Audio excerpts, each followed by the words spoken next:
This is the Civil War Monitor.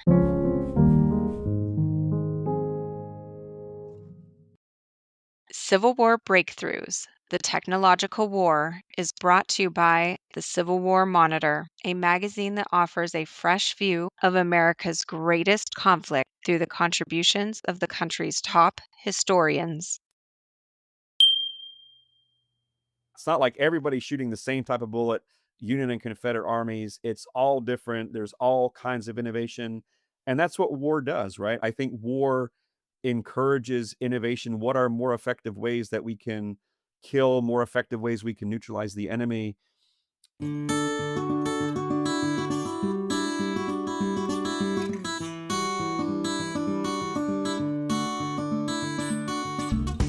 I'm John R. Heckman, the tattooed historian, and this is Civil War Breakthroughs, a new series about the inventions, ideas, and innovations that defined a new kind of conflict. In our first season, The Technological War, we'll examine the technologies from the ironclad to the camera that brought the Civil War into the modern age. On today's episode, I'm joined by Jonathan Noyalas, professor of history and director of the McCormick Civil War Institute at Shenandoah University. We talked about the significance and impact of several key advances in Civil War era ammunition. Jonathan, it's great to have you on the podcast series. I'm so happy to be talking about something that we rarely talk about, which is Civil War ammunition. So thank you for joining us. Yeah, I'm delighted to be here. Thanks for the invite. We both have talked with a lot of people over the years about muskets and rifled muskets and about Civil War combat, but we tend to get in these questions about what is a musket or what is a rifled musket. Can you go over that first of all, Jonathan? Because I think that's something that we field a lot. Yeah, and I think there's a common misconception. I think people use those terms interchangeably, right? So, predominantly in the Civil War, the way I explain it to my students, there's two types of muzzleloading firearms. You have a smoothbore musket. So, if you think about like the model 1842 69 caliber smoothbore, it's basically a pipe. You load a round ball down it and you shoot it. And on the other side, you have the rifled musket. So, things like the model 1861 Springfield, the model 1853 Enfield rifled musket. These things are much more accurate. They have rifling, so it's a series of grooves and lands cut into the barrel, and there's a twist on them as they go down the barrel. And of course, they are shooting a bullet that is made out of lead. It's a mini style bullet. It has a cavity in the base of the bullet, and as the explosion happens in the barrel, it flares out that bullet. It grabs the rifling and it takes the twist of that bullet as it moves out, and that produces greater accuracy. So when you think about a smoothbore musket, they are deadly and they pack a punch. Probably maximum accuracy 50 to 75 yards. It'll reach out further than that. But in terms of aiming at something and hitting what you're aiming at, and then of course you have the rifled musket.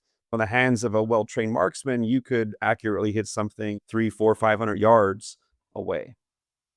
With the round ball musket, is that the reason why we have just massive amounts of men smashed together because they're hoping to hit a target at 75 yards away? Yeah, so I think part of it goes back to Revolutionary War style tactics, Napoleonic tactics. I mean, part of it is massing those men, but also one of the things sometimes people forget about when you're moving troops on a battlefield, you also have to be able to effectively communicate with them.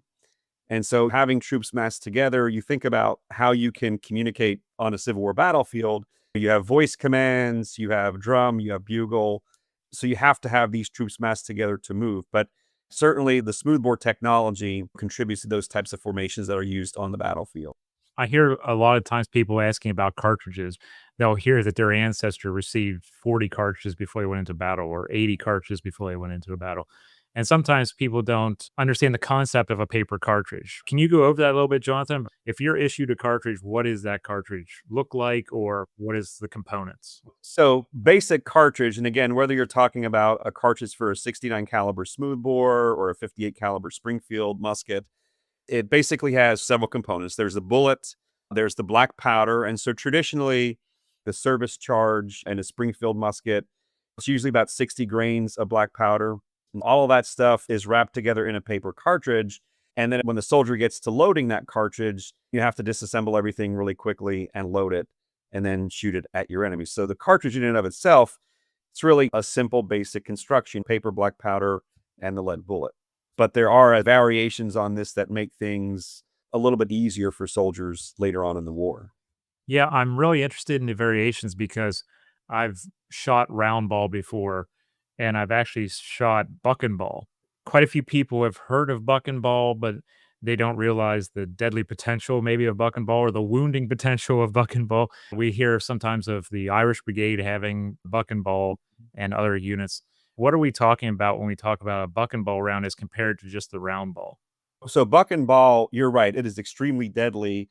So basically in a buck and ball, you have the 69 caliber round ball, and then there are three smaller round balls attached to it. And so it's contained in the same type of cartridge, powder, bullet.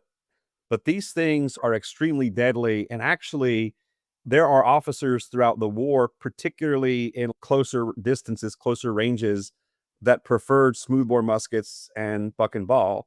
One of them, Colonel Richard Coulter, who was the commander of the 11th Pennsylvania Volunteer Infantry.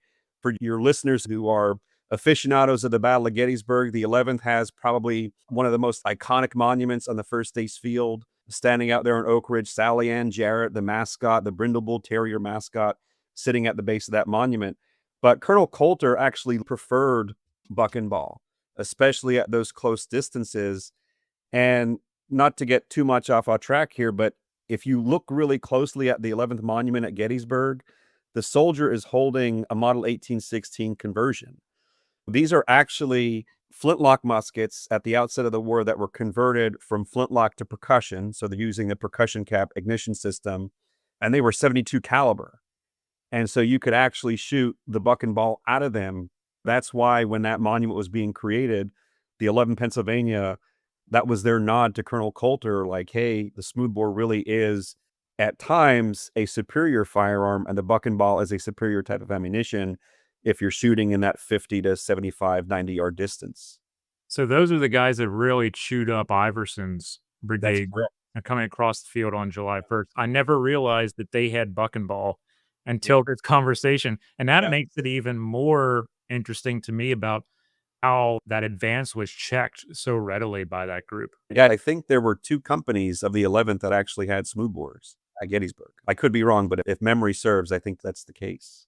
So many people have the understanding that we're starting to see this transition in ammunition during the Civil War that's been around maybe for a little while, but now the American continent is starting to see it for the first time. And one of those would be the mini ball.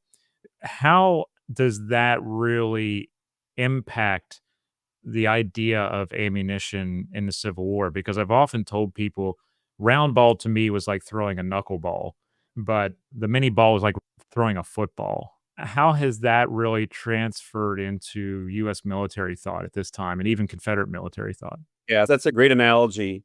One of the things that the Manet ball does is it allows you to engage your enemy at a greater distance. So if you think about a smoothbore, whether you're just shooting a round ball or buck and ball, you are going to have to engage your enemy at a much closer range. If you're shooting a Manet bullet, obviously you can be 500 yards out and you can start shooting at your enemy. But when you think about that innovation, the Americans don't come up with the concept. Claude Monet is the one who develops the concept.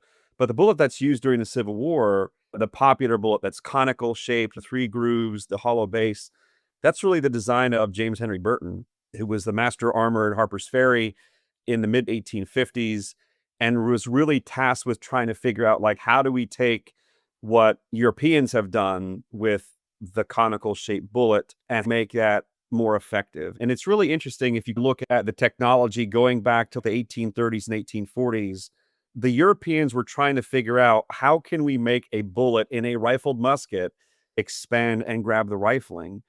Some of the initial ideas were to take an iron spike, a metal spike, in the breech of the musket barrel and pour the powder down the barrel, and then you would ram the bullet. Of course, it's made out of lead, but the bullet was solid. The idea was the more you ram it down, it would flatten out and flare out and grab the rifling.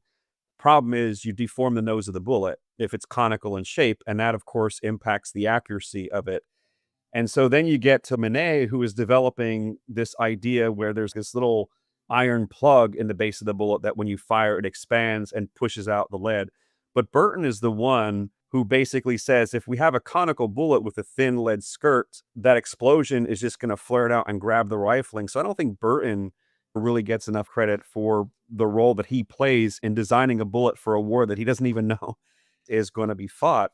And obviously, the accuracy is greatly improved as a result of that. And of course, the destructive force is there. I mean, if you look at photographs in the medical and surgical history of the Civil War, you can see images of what a mini bullet does to bone, and it just shatters that bone. There's nothing you can do other than amputation. And so it is really a destructive missile. What's it like to shoot one of these muskets? A lot of people go and they see a firing demonstration or they go to a reenactment. To me, it's a lot different when you're actually firing it live as compared to if you're seeing someone fire a blank round. Yeah. So I've been shooting in the North South Skirmish Association now for over 30 years. And there is a great difference between doing a blank demonstration at a reenactment or a living history event and shooting live. And so the NSSA, for those of your listeners who aren't aware, they have ranges all over the country, but the home range is just outside of Winchester. It's called Fort Shenandoah near Gainesboro, Virginia. And NSSA shoots competitions at traditionally 50 and 100 yards for carbine and rifled musket and sharps rifles and those types of things.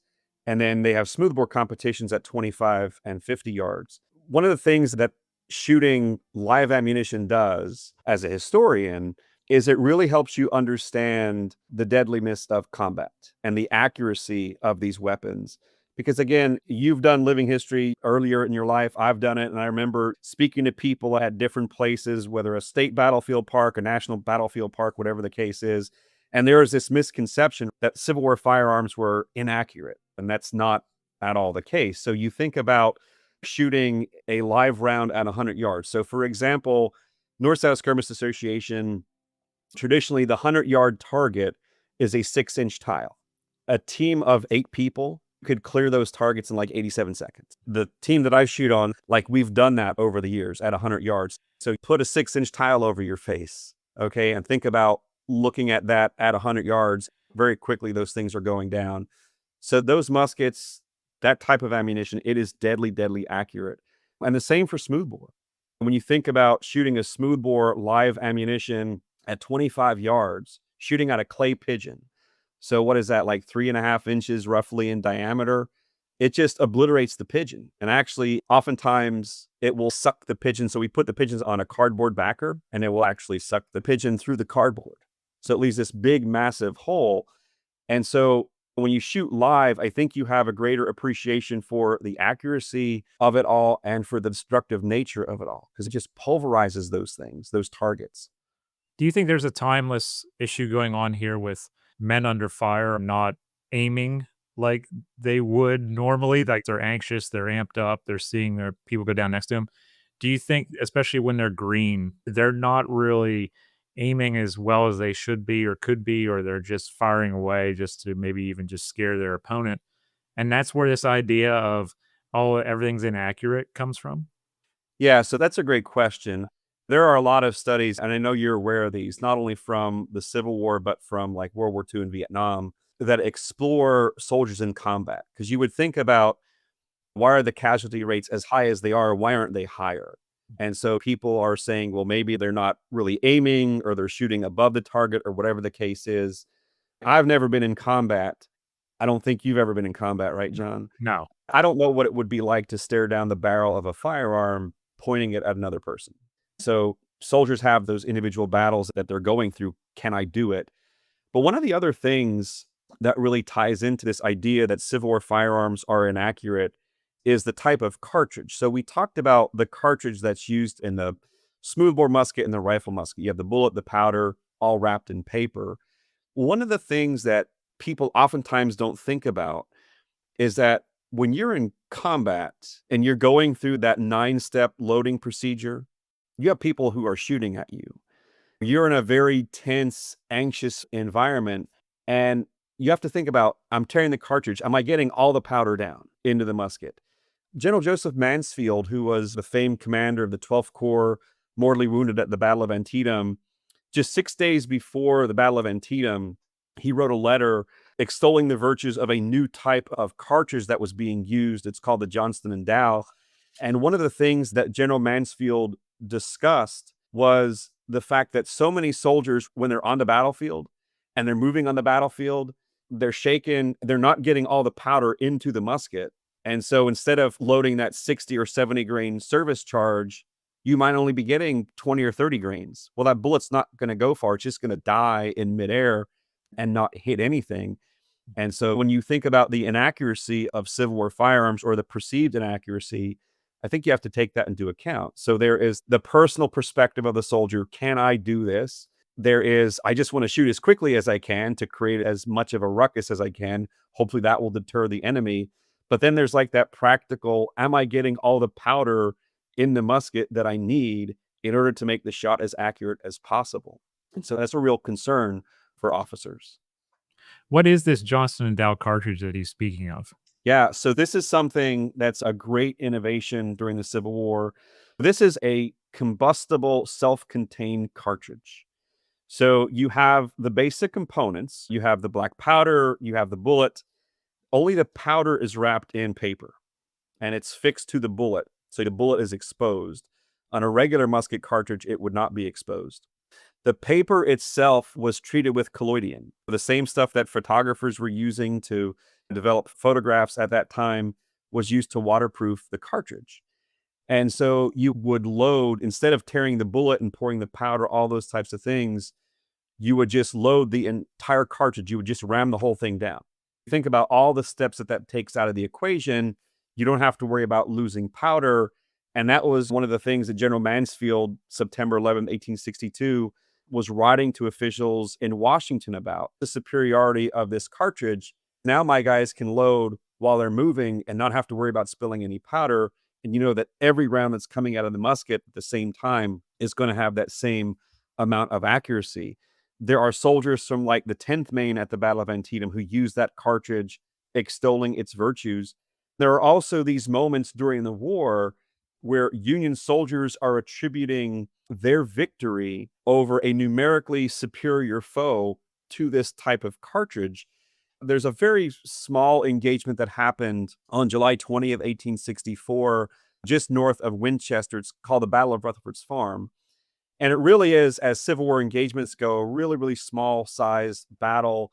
You basically had a division of Confederates commanded by General Stephen Dodson Ramseur, so about 5,000 soldiers, going up against a Union force commanded by General William Averell, who was just descending from Martinsburg on Winchester. And so these two forces, they clashed north of the city of Winchester. This is a battle where Ramseur has the Federals outnumbered 2-1. You would think that Ramseur would win. He loses. It's a disastrous defeat for him. And there are soldiers in the 14th West Virginia, Corporal Jesse Tyler Sturm, for instance, who wrote that he attributed their success to using this type of combustible cartridge. He said, we had never used this type of cartridge before. It was the first time they used it, and it allowed them to keep up a more rapid rate of fire. There are accounts of the Johnston & Dow being used at other battles. For instance, there was a soldier at the Battle of Gaines' Mill in 1862 who said we were able to double our rate of fire. So if you think about this, the well-trained infantrymen could get off 3 aim shots a minute. Well, you're talking 6 shots a minute now. So that kind of equalizes things if you're outnumbered. And what's interesting is one of the other things that some soldiers wrote about is that the more they shot, obviously heat expands the barrel of the musket a little bit. And so there's this soldier from the 4th New Jersey Infantry, Private John Beach. He actually wrote that as the barrel heated up, you could just drop the cartridge down and like tap it on the ground, and it was ready to go. Like you didn't have to use the ramrod any longer. And so you think about how that kind of, you know, especially if you're in a situation where you don't have the numbers, how that kind of equalizes things a little bit. We'll be right back. At CivilWarMonitor.com, you can subscribe to the magazine, print or digital, view our unique digital-only content, and sign up for our bi-monthly e-newsletter. So is it just a matter of it was too expensive for the government to issue more of this? Or was there some kind of fallout with the contractor? Why weren't more receiving this kind of ammunition? I think part of it is the government had, I mean, there are numerous examples, especially in the East, of the Johnson and Dow being used throughout the war, but especially from September 62 onward. I think it really comes down to the government had so many of the traditional cartridges in stock that they wanted to use those things up first. And you look at the chief of ordnance, Charles Ripley. This is a guy I think who gets a little bit of a bad rap. Ripley is not seen as someone who's a great fan of innovation, but I think he's also trying to be as efficient as possible. Like the government orders millions of rounds of ammunition. Why are we just going to chuck these things away? So I think it's not so much the government saying, oh, there's a fallout with a contractor or whatever the case is. I think there's this sort of financial pragmatism that we want to use what we have first, and then we can use the other things. I've known a few people who have gone out to private land and have done metal detecting and have gone to these campsites and found ammunition. They found mini balls or they found round ball. And a lot of them have spoken with me about going down around the Fredericksburg area and they would find piles dumped of Shaler bullets. And I always wondered why that is. Can you explain what the Shaler round is and maybe why soldiers would not like it? Yeah, so the Shaler is one of two types of what we might call explosive bullets that were used during the Civil War. So the Shaler is really simple in design. It basically is three lead cones that are stacked one on top of another. So it would be contained in the same type of paper cartridge, but it was really, I would think, I've never shot a Shaler bullet, but I would think it would be very difficult to load because you have to separate the bullet from the powder as you would a traditional mini bullet from the powder, pour the powder down, and you'd have to make certain that those three bullets, the three cones, don't come apart. And there was a system where they were attached with paper and a string, but I think you're going to have to fuss around a lot with that type of bullet. The idea behind it, though, was kind of like buck and ball for a rifled musket, in essence. So the idea is you shoot it, and what is loaded essentially as one bullet, it goes out and it becomes three. There was another type of explosive shell that was used that actually caused all kinds of fur, and that was the Gardner explosive shell. So the Gardner explosive shell was developed early in the war, and it actually comes from a British design. So when the British were dealing with the Sepoy Mutiny in India in the 1850s, there was a British major, his name was John Jacob, trying to figure out a way to blow up limber chests of the opposition in India. And so he came up with this idea for an explosive bullet that ultimately Samuel Gardner, the developer of this during the Civil War, went off of and came up with his own design. But basically, the Gardner explosive shell, it was not made of lead, it was made out of pewter. And so pewter is a much more brittle metal, and it would load the same way as, traditional mini bullet. You have the powder, you have the bullet, but in the back of the bullet where the cavity was, there was a little copper tube, and it had a filament of like fulminated mercury or some other explosive in there. And so the idea was when you would shoot the musket, the bullet goes out and it ignites that fulminated mercury in the copper filament. And a second out of it, it bursts and it sends all these little tiny bits of pewter shrapnel everywhere. So there was a great effort on the part of Benjamin French, the Commissioner of Public Buildings in Washington, D.C. He was a close friend of Lincoln, but he also was a close friend of Samuel Gardner, who had developed this bullet. And so there were tests done on the Gardner bullet.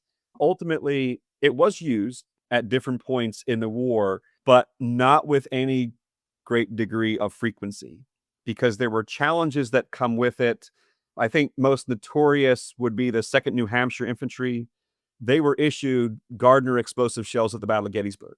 And there are these horror stories of guys in the 2nd New Hampshire who actually have their cartridge boxes hit by an enemy round. So the 2nd New Hampshire is, 3rd Corps fighting in the area of the Peach Orchard.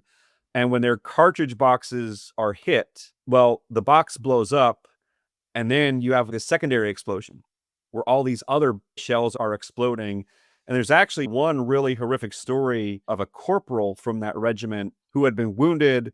the box was struck, and then he's getting shot like multiple other times with rounds in his own box. Ultimately, that Gardner shell isn't used a lot. There was a huge outcry in the press, in the northern press, about this. They were basically saying, hey, look, this shell is just barbaric, because they thought that the idea was this bullet hits you and actually explodes inside of the person, which is not how Gardner initially designed it. But that does happen on occasion if the technology fails. And ultimately, you get to this point after the war.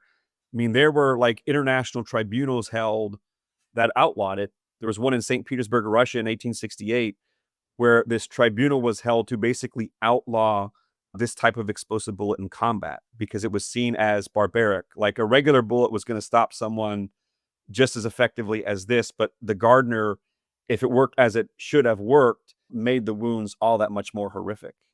Do you think this is another misconception we have about Civil War combat in that we think that both sides are issued the same kind of ammunition? Yeah, that's a great point, and certainly that's not the case at all. So when you think about what Confederate soldiers traditionally are shooting, they're shooting a more traditional style mini bullet. There was actually a fellow from New Bern, North Carolina, who had patented the Gardner, so not to be confused with the Gardner, which is an I versus an E. And there are accounts of Confederate soldiers supposedly using captured explosive shells. There's an account from the Battle of Cool Spring, July 18th, 1864, where Union soldiers like Corporal John Lynch of the 18th Connecticut, he swore up and down that when they were retreating across the Shenandoah River, Confederates were shooting explosive bullets at them. And John, as you know, the university, we own part of the Cool Spring battlefield. I spent a lot of my life researching and writing about that battle, and there's no evidence of explosive bullets being used out there at all. But what this actually reveals is a major design flaw in the traditional type of musket ammunition that Confederate soldiers were being issued, the Gardner bullet. It's a conical shaped bullet, has a hollow cavity, but in the manufacturing process, oftentimes they would get air pockets in the lead. And so if you have air pockets in a lead bullet, it has the effect of an explosive bullet. And so that bullet shoots out, air pockets weak, it blasts apart and kind of gives that effect. And we actually have over the years uncovered a number of those at the property. But yeah, I mean, you're right. It's not like everybody's shooting the same type of bullet, Union and Confederate armies. It's all different. There's all kinds of innovation. And that's what war does, right? I think war encourages innovation. What are more effective ways that we can kill, more effective ways we can neutralize the enemy? And when you think about Civil War technology, I think people, rightfully so, think about all the types of firearms that are developed, not just the rifled muskets, but also the Henry repeating rifle and Spencer carbine and those types of things. But there's also a lot of innovation that happens with ammunition that, again, directly impacts the outcome of some engagements. What, in your opinion, is probably the most significant advancement we see in ammunition at this time? What's the thing where you're like, that stuck around or that idea stuck around and they move forward with it? I'd have to come back to the Johnston and Dow. I think the idea of this cartridge that is self-contained, I mean, the Civil War is going to produce certainly metallic cartridges for like the Spencer and those types of things. But I think for me, that biggest innovation, and if you look really deeply at reports of generals and brigade division commanders and corps commanders, to me, the Johnston and Dow, that combustible cartridge is a game changer. It is astonishing that it's not used as much as it could have been based on the amounts that they had in stock. We're talking millions of rounds. But again, the reality is the government's like, well, we've got to use what we have first before we go to this. But I think that idea of just taking out loading steps, thinking about the pressures and the anxieties under which soldiers operate in combat and making them think less, I think that's really, really critical. There are various accounts during the war where you have dismounted cavalry transformed into infantry. So another Cool Spring example, there was 1,000 troops in the force that fought at Cool Spring that came from 27 different cavalry regiments. And they were transitioned just weeks before that battle to fight as infantry until they could get their mounts. There are numerous accounts of soldiers from that unit who are using muskets at Cool Spring and forgetting the loading process. And so guys are just forgetting to ram it down, or they're like, oh, did I load it? Do I need to put another one down there? And so I think anything the government could do, the ordnance department could do to take out loading steps, like the Johnson and Dow, I think that was something that is a significant innovation, right? The less the soldier has to think, the better. If someone wanted to learn more about Civil War ammunition, what would you tell them? Is there a book that you would tell them about? Is Yeah. there a So visitation, an area at a battlefield you would tell them about? What would you say to them? yeah, so if you're looking for a book or a series of books, Dean Thomas, a number of decades ago, wrote what I would regard as the definitive series on Civil War ammunition. It's called Round Ball to Rimfire. It's out of print, but you can readily find copies on eBay and those types of places. It really is a great series of books. It's a multi-volume set that discusses the evolution of ammunition, the innovations, even going back to all the stuff about the Burton improvements on the Minute ball and those types of things, but then offering a lot of really great primary sources from guys who are either testing these things out, using them in combat, generals who are like, this is where we need to go. That to me is the be all end all in terms of print source. In terms of other places that you can go to learn about ammunition, I'd encourage people to come visit the NSSA to see a live match and to really see what can be done. I know that there have been times in recent years where the NSSA has hosted historians on non-event weekends to let them have an opportunity to shoot all this wide array of firearms that were used during the Civil War, again, to gain that sense of, all right, you can read the account, but actually seeing what the destructive force of those projectiles can do, I think it gives you a greater appreciation as an historian. It's like writing about a battle, right? I don't think you should write about a battle if you haven't visited that battle site. You can't write about the destructive force of firearms and ammunition without having a little bit of practical experience with it. Civil War Breakthroughs, the Technological War, is hosted by John R. Heckman, the tattooed historian. To learn more about him and his work, visit his website, thetattooedhistorian.com. This podcast is a production of the Civil War Monitor and is the property of Bayshore History, LLC. For a complete transcript of this episode, or to learn more about the Civil War Monitor, visit our website, civilwarmonitor.com, or follow us on social media at Civil War Monitor. Please give us a like and a review on your favorite podcast app. It really helps. Thanks so much for listening.